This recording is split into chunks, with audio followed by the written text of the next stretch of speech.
উকিল প্রতিদিন কোর্ট থেকে এভাবে নতুন তারিখ নিতে থাকবে, আর যতদিন কেসের রায় না হবে ততদিন বেঁচে থাকার সুযোগ পাবে এই ধর্ষক।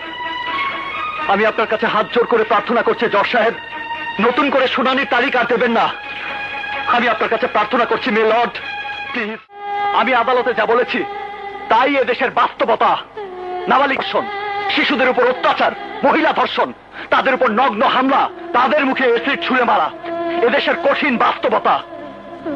আর তা নিয়ে কারো কোনো মাথা ব্যথা নেই। ইউর অনার, যাদের উপর অত্যাচার হয়, নগ্ন হামলা হয়, তারা হয় ভয় পেয়ে মামলা করতে চায় না, আর মামলা করলেও আইনের মার প্যাচ, ঘুষের টাকা, পুলিশি হয়রানির কারণে তারা কেস চালাতে ব্যর্থ হয়, নয়তো টাকার ক্ষমতার সামনে কেসের তদন্তই বন্ধ হয়ে যায়।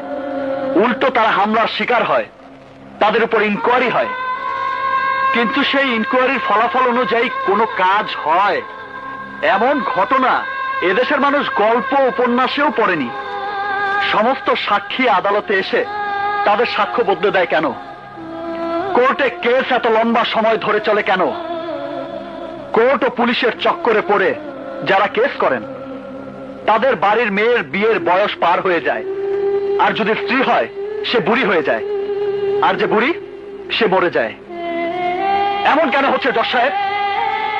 এসব নাটক তখনই বন্ধ হবে যখন কেস উঠবে এক আদালতে, একদিনই হবে শুনানি, কোর্টে সাক্ষ্য হবে একদিন, এবং সেই দিনই হবে কেসের রায়। সেই